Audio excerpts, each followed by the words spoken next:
د ماشومان لپاره موبایل استفاده کول کې نوې ریسرچ راغلی غواړم تاسو سره شریک کړم. UN اوسنی ریسرچ کړی دی، نوی ریسرچ دی چې چیرته هم یو ماشوم موبایل استفاده کوي هغه ته اقلا 25 دقیقې پکار دي چې بیرته توجه خپل راټوله کړي یا درس یا نور کارونو ته، یعنی دومره نقصاني دی. دویم ریسرچ دا هم وایي چې ماشومان څوک موبایل استفاده کوي هغوی به د سترګو مشکلات لري، ډېر ژر به ډارېږي، فزیکي به ضعیفه وي ځکه هغوی بیرون نه ځي او یو قسم عادت کیږي موبایل سره، یعنی څنګه محتاط کیږي ورسره. ځکه موبایل اکثر متاسفانه دا ټول اپلیکیشن چې ګوري که هغه فیسبوک دی، ټیک ټاک دی، که ګیمونه دي، دوی خپل ډوپامین افیکټ لري، یعنی دوی اډکټیو نیچر لري. دوی ډیزاین شوي هم داسې دي چې سړی دوی سره محتاط شي چې بار بار استفاده کوي، حتی نران استفاده کوي ورسره، یعنی دومره محتاط دي چې بعضې خلک تشناب ته بغیر د موبایل نشتلی او په همدې تشناب کې سکرولینګ کوي، بعض وخت کې د قرآن آیات هم ورته راشي، حدیث هم ورته راشي او همدلته یې ګوري، پروا نه کوي، هغه ځین چټ هم کوي، الحمدلله ماشاءالله هم ته لیکي. یعنی دومره خلک موبایل سره محتاط دي. که یو شی نه بغیر ته نشي کولی خپل ژوند مخکې اوسې، پوه سه ته د هغه شي غلام یې. غلامي څه ته وایي؟ چې ته مجبور یې چې هغه کار وکړې، یا ډایرکټلی یا مستقیم او یا غیر مستقیم. دا غیر مستقیم غلامي ده، من خپل ځان په خپله غلام کړی دی. بل منفي تاثیر دا ده چې کوم زموږ بلو ری په موبایل کې سکرین کې کوم ریډیشن دي د ماشوم سترګو لپاره خندي. اکثر ماشومان تاسو وګورئ متاسفانه چې د سترګو مشکلات لري، سر به درد کوي، زر به غوسه کیږي، غوسې وخت کې به رپیږي. دا ټول د موبایل تاثیرات دي. ورونو خویندو ماشومان باید په ګردونو کې وغورځېږي چې د هغوی ایمیون سیستم قوي شي، لږ زره ژوبل شي، خپل ځان قوي کړي.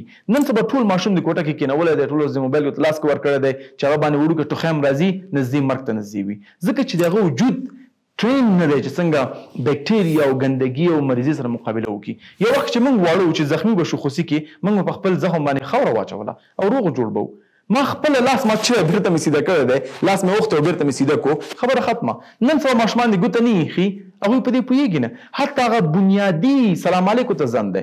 زما خپله خپلوان دي په جرمني او په لندن کې چې ما څو دفعې سلام وکړو، داسې سلام کوي چې دوه دفعې زما پوزې وواله، هغه نه پوهېږي چې هغه لاس څنګه ورکړي، څنګه نزدیکي سر به ته نزدیکي.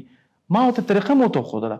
نو بهتر دا دی که ستا ماشوم اوس جاړي هم موبایل د وجې نه موبایل ورکه ښه کېږي پې، پوه شي چې هغه محتاط شوی دی.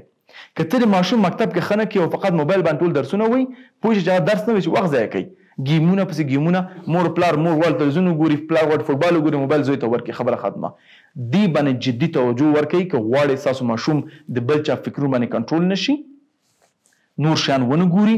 ماشومان بعضې خبرې به کوي، بعضې حرکات ته دا خبره تا کوم ځای کې زده کړي، ته خبر نه یې موبایل کې چې ګوري. یو نوه اپونه دي چې پکې انسټال کوي چې هغه کوم غلط شی ګوري تا ته میسج پکې راشي دا غلط شی ده وکتو، کوم ویب سایټ ته ځي، کوم گیم وایي، یوټیوب کې چې ګوري، دا ټول کنټرول کوي. اولاد ستا دی او کنټرول د بل چا دی. عجیب که زه راشم ستا کور ته او زه یم ستا اولاد زما په کنټرول کې پرېږده، زه ورته درس ورکوم، تربیه ورکوم، څنګه فکر وکړي، څنګه خپل اعمال مخکې یوسي، ته هرګز ماته اجازه نه راکوې، لیکن موبایل دې ورکړی دی، هېڅ خبره نه ده. دا عجیب نه ده؟ نورو خویندو نوی ریسرچ دا وایي چې ماشومان د ډوپامین افیکټ نه دوی محتاط کیږي. دویم دا وایي چې یو ماشوم چې چیرته درس یو موبایل سره وي 25 دقیقو ته پکار دی چې بیرته درس توجه ورکړي.